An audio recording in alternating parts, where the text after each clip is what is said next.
हुजूराबाद ज़िमनी इंतखाबात के वोटों की गिनती कल सुबह 8 बजे से शुरू होगी। वाज़ेह रहे कि हुजूराबाद ज़िमनी इंतखाबात के लिए 30 अक्टूबर को पोलिंग हुई थी। राय दहिंदों ने 30 उम्मीदवारों की किस्मत को ईवीएम में महफूज कर दिया है। उम्मीदवारों की किस्मत का फैसला मंगल को होगा। इलेक्शन कमीशन ने वोटों की गिनती के लिए तमाम तैयारियां मुकम्मल कर ली हैं। गिनती के लिए SRR कॉलेज में 2 हॉल्स का इंतजाम किया है। हर हॉल में 7 टेबल्स लगाए गए हैं। 2 हॉल में 14 टेबल लगाए गए हैं। 22 राउंड गिनती होगी। पहले आधे घंटे में पोस्टल बैलेट की गिनती होगी। कोरोना के पेश नज़र समाजी दूरी का भी ख्याल रखा जाएगा। सिक्योरिटी के कड़े बंदोबस्त किए गए हैं। 11 बजे तक रुझानात वाज़ेह होने की उम्मीद की जा रही है। सियासी जमातों और आज़ाद उम्मीदवारों के काउंटिंग एजेंट्स को पासेस जारी किए गए हैं। बीजेपी उम्मीदवार एटला राजेंद्र और TRS उम्मीदवार G श्रीनिवास यादव में कांटे का मुकाबला समझा जा रहा है। दोनों ने अपनी अपनी कामयाबी का दावा किया है।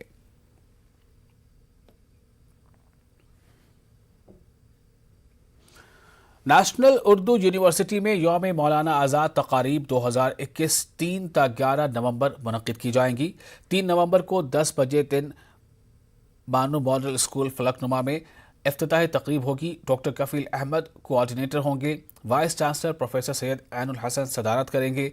11 नवंबर को यादगारी खुतबे के उन्वान से प्रोग्राम मुनक्किद होगा। 10 नवंबर को professor Syed Ainul Hasan instructional media centre के डिजिटल पेशरफ्त का इफ्तिताह करेंगे।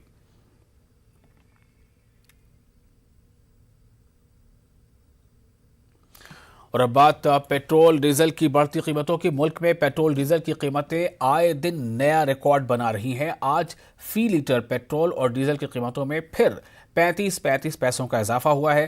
कीमतों में इजाफे के बाद हैदराबाद में 1 लीटर पेट्रोल की कीमत अब 114 रुपये 12 पैसे से तजावुज कर गई है। इसी तरह 1 लीटर डीजल की कीमत 107 रुपये 7 पैसे हो गई है। माहिरीन का कहना है कि हुकूमत ने कोई बड़ा कदम नहीं उठाया तो पेट्रोल की कीमत 120 रुपये फी लीटर से तजावुज कर सकती है।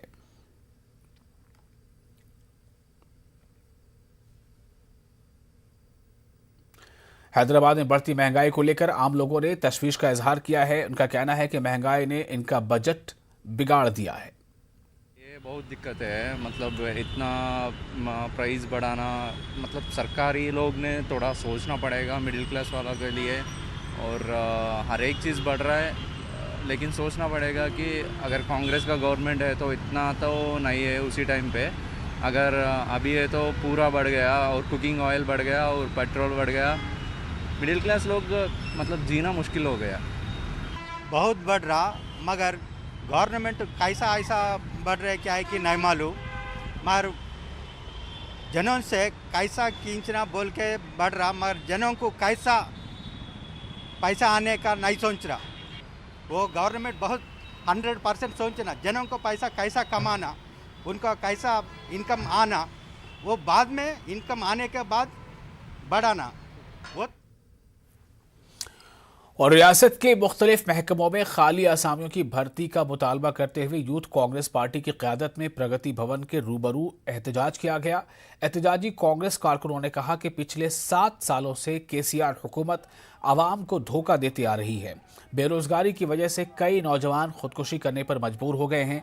हालिया दिनों में मंचरियाल में एक नौजवान ने बेरोजगारी से तंग आकर खुदकुशी कर ली।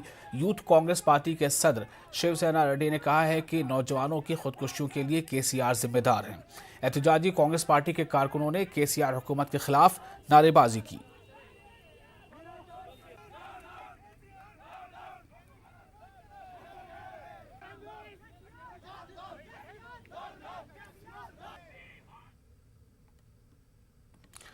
आगे बढ़ते हैं। तेलंगाना में कांग्रेस पार्टी की डिजिटल रुकनियत साजी मुहिम का आज से आगाज हो गया है।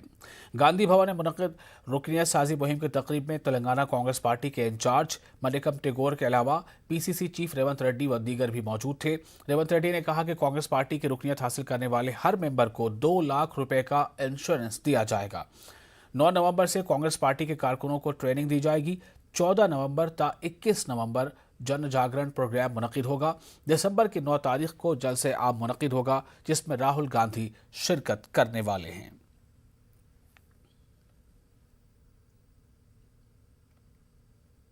శ్రీమతి సోనియా గాంధీ గారు గత నెల 26 తారీఖు రోజు ఢిల్లీలో పిసిసి అధ్యక్షులు ఇన్ఛార్జ్ జనరల్ సెక్రటరీల సమావేశాన్ని ఏర్పాటు చేసి దేశం మొత్తం మీద కాంగ్రెస్ పార్టీ యొక్క సభ్యత్వ నమోదు కార్యక్రమాన్ని చేపట్టాలి అని చెప్పి సమీక్షించి వారు అక్కడి నుంచి ఆదేశాలు ఇవ్వడం జరిగింది. వారి ఆదేశాన్ని రాహుల్ గాంధీ గారి సందేశాన్ని అందుకొని కాంగ్రెస్ పార్టీ సభ్యత్వం అంటే సాంకేతికంగా ఒక ఐడి కార్డు ఇవ్వడం కాదు, కాంగ్రెస్ పార్టీ కుటుంబంలో సభ్యులుగా చేర్చుకుంటున్నాము. ఆ సభ్యుల యొక్క భద్రత, ఆ సభ్యుల యొక్క రక్షణ కాంగ్రెస్ పార్టీ దాని ఆలోచనతోటి తెలంగాణ రాష్ట్రంలో కాంగ్రెస్ పార్టీ సభ్యత్వం ఎవరు తీసుకున్నా వారు శ్రీమతి సోనియా గాంధీ గారి కుటుంబంలో ఒక సభ్యులు. ఆ సభ్యులను కాపాడుకోవాల్సిన బాధ్యత, ఆ సభ్యులకు రక్షణ కల్పించాల్సిన బాధ్యత కాంగ్రెస్ పార్టీది, శ్రీమతి సోనియా గాంధీ గారిది అని భావించి ఈ రోజు తెలంగాణ రాష్ట్రంలో కాంగ్రెస్ పార్టీ సభ్యత్వం తీసుకున్న ప్రతి సభ్యుడికి 2 లక్షల రూపాయల ఇన్సూరెన్స్ కవరేజ్ ఇవ్వాలి అని చెప్పి ఈ రోజు కాంగ్రెస్ పార్టీ నిర్ణయం తీసుకొని ముందుకెళ్తుంది. आगे बढ़ते हैं। गुरुग्राम में पुलिस की इजाजत होने के बावजूद नमाज जुमे के वक्त हिंदू तंजीमें एहतजाज कर रही है। त्रिपुरा में मसाजिद को नुकसान पहुंचाया गया है। इसके बावजूद मुल्क के वज़ीर दाखिला अमित शाह खामोश हैं। MIM सदर असदुद्दीन ओवैसी ने कहा है कि अमित शाह कैसी एक फ़िरक़े के होम मिनिस्टर या किसी एक फ़िरक़े के होम मिनिस्टर हैं या फिर ये मुल्क में रहने वाले तमाम फ़िरक़े के होम मिनिस्टर हैं, इस बात को वाज़ेह करें। देखिए, वो देश के गृह मंत्री हैं, उनको इस तरह का बयान देना उनको ज़ेब नहीं देता। It does not befits the home minister of India to speak in such language. इसको अंग्रेज़ी में कहेंगे डॉग विजल पॉलिटिक्स। क्या वो नहीं जानते कि त्रिपुरा में जहाँ पर बीजेपी की सरकार है वहाँ पर 15 मसाजिद को या तो जला दिया गया या नुकसान पहुँचाया गया? क्या वो नहीं जानते कि गुड़गांव में पुलिस के परमिशन रहने के बावजूद भी right wing Hindutva organisations protest करती हैं, नमाज के वक्त चीख पुकार करती हैं? और तीसरी बात यह है कि अगर मुसलमान जुमे की नमाज 10-15 मिनट के लिए किसी जगह पर पढ़ता है और निकल जाता है तो इसमें होम मिनिस्टर को तकलीफ क्यों हो रही है? क्या वो सिर्फ एक रिलीजन के होम मिनिस्टर हैं या पूरे देश के होम मिनिस्टर हैं? क्या वो तमाम रिलीजन के होम मिनिस्टर हैं या सिर्फ एक आइडियोलॉजी के होम मिनिस्टर हैं? कम से कम अगर उनको अटैक करना क्या है कांग्रेस पार्टी को तो अटैक करें, मगर रिलीजन को क्यों लेके आते वो बीच में? क्या वो सिर्फ एक ही रिलीजन के मानने वालों के होम मिनिस्टर है अमित शाह या फिर पूरे देश के? हाँ, मैं जानता हूं कि उनकी आइडियोलॉजी RSS की है, उनकी आइडियोलॉजी में वो मानने वाले हैं सावरकर गोलवालकर को, मगर आपने तो संविधान पर ओत लिया है ना। कम से कम दिखाने के लिए तो इस तरह की बात मत करिए।